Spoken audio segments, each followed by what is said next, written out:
Welcome to another edition of Let's Write an LSAT Logical Reasoning Question. In this video, we'll explore issues related to conditional logic as well as sufficient assumption questions.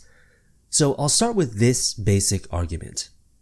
In order for the election to be fair, voters must be fully informed about each of the policies the candidates are likely to implement. So, the election will not be fair. In this argument, the premise is establishing one of the requirements in order to have a fair election. Voters have to be fully informed about all of these policies. But the conclusion says that the election will not be fair. So what's the missing piece? Well, the author seems to think that this requirement won't be met. That's how this premise is supposed to lead to the conclusion. If we know that this requirement is not met, then that's how we would reach the conclusion that the election won't be fair. Now, this is a very common structure that you absolutely need to recognize on the LSAT. When you're told a requirement in order for something to be true, and the conclusion is that that thing is not true, then the assumption is that the requirement has not been met.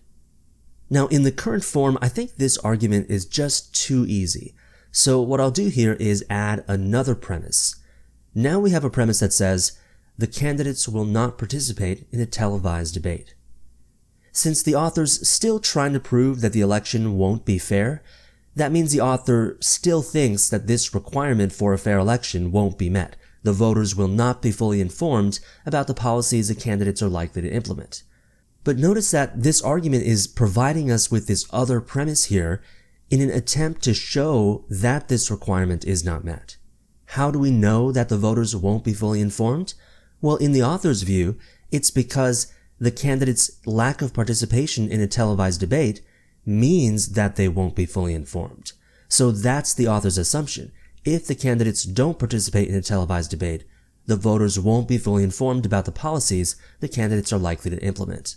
That's a connection that the argument does not explicitly state, but it's the whole reason we have the premise about televised debate in the first place. So this is the argument we're working with. But even now in this form, I still think it's a little bit too easy to understand. So below the line here, I'll keep the same argument structure as what we have above, but I'll play around a bit with the language and the order of the statements, and I'll add some irrelevant lines, all designed to make the underlying argument a bit harder to see. First, I'll put the conclusion in the middle to make it a little bit more difficult to spot the relationship between the first premise and the second premise. Next, I'll add this part about despite their repeated assurance to the contrary, which does absolutely nothing and doesn't change the point of the first statement, which is that they won't be in the TV debate. Next, I'll have this conclusion say, people hoping for a fair election are sure to be disappointed. That's just another way of saying that the election won't be fair. It's just like saying people who think the election will be fair are wrong. And finally, I'll add this part about studies have established to the bottom premise here, because maybe that phrase will cause some people to start thinking about whether the studies are good studies or flawed studies, or whether the fairness of an election is even the kind of thing that a study could establish. But all of those thoughts are irrelevant because this is a premise of our argument. It is a fact that studies have established this. So I don't care how the study was done, it did establish this fact. When evaluating an argument, we're not supposed to question the truth of the premise. We're here to question whether the premises, if true, actually prove this conclusion. Now, if this bottom line had said something like, studies suggest this statement, and then I follow this up with a description of what happened in the study, then maybe we could start questioning the statement that is supposedly suggested by the study. But because we don't get any statement about how the study is establishing this claim, that's why I'm just accepting this as a premise. So for our final stimulus, it's the exact same argument as the one above the line, but just a little bit more difficult to break down, I think. The next step is to come up with a question type, and I think this argument lends itself to many different question types, but today I want to make it a sufficient assumption question so that we can get into a little bit about some of the traps that the LSAT will set for you on this kind of question. The prompt will say, the conclusion above follows logically if which one of the following is assumed.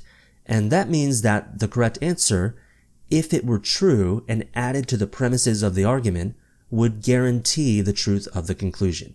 That is the only standard and criteria for whether an answer is correct or incorrect. Let's move on to coming up with a correct answer choice.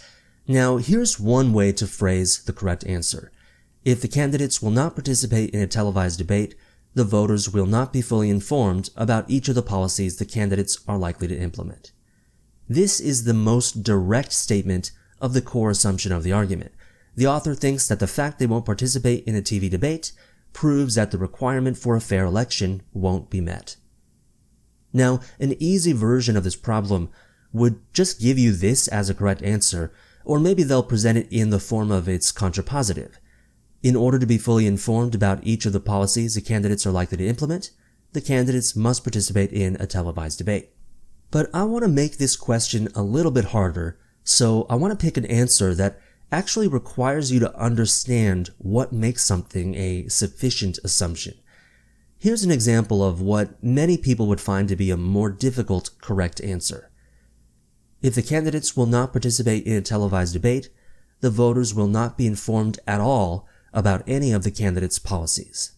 Some test takers would look at this answer and not like it because it's saying that the voters won't be informed at all when the premise only referred to being fully informed, and also because the answer is saying that they won't be informed about any of the candidates' policies when the premise is just about being informed about the policies that the candidates are likely to implement.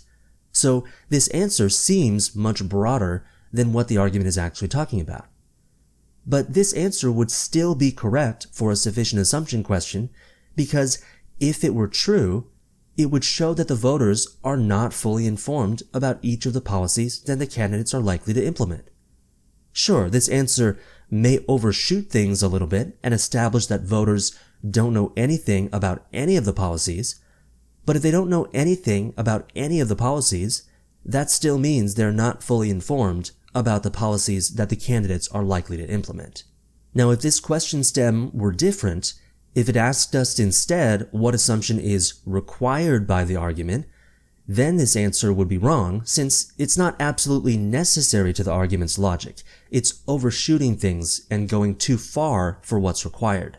So let's go with this answer as our correct answer to this sufficient assumption question because I want to make this question a bit more on the harder side. But to add even more difficulty, I'm going to present this answer in its contrapositive form. Voters can be at least partially informed about some of the candidates' policies only if the candidates participate in a televised debate. The phrase "only if" is telling us that the candidates' participation is necessary in order for the voters to be at least partially informed about at least one of the policies. Or in other words, this means the same thing as if the candidates do not participate in the TV debate, then the voters will not even be at least partially informed. In other words, they will not be informed at all about any of the candidates' policies.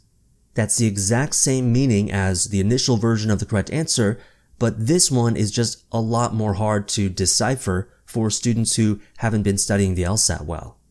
Now for the fun part, let's come up with 4 wrong answers. The first wrong answer will say, if the candidates will not participate in a televised debate, the voters will not be fully informed about some of the candidates' policies. Now this one is close to being enough to prove the conclusion, but it falls short. Do you see that even if the voters won't be fully informed about some, or in other words, at least one of the candidates' policies, we don't know that this policy has to be the one that they're likely to implement. It's possible that the policies that they're not informed about in this answer choice are the ones that are not likely to be implemented.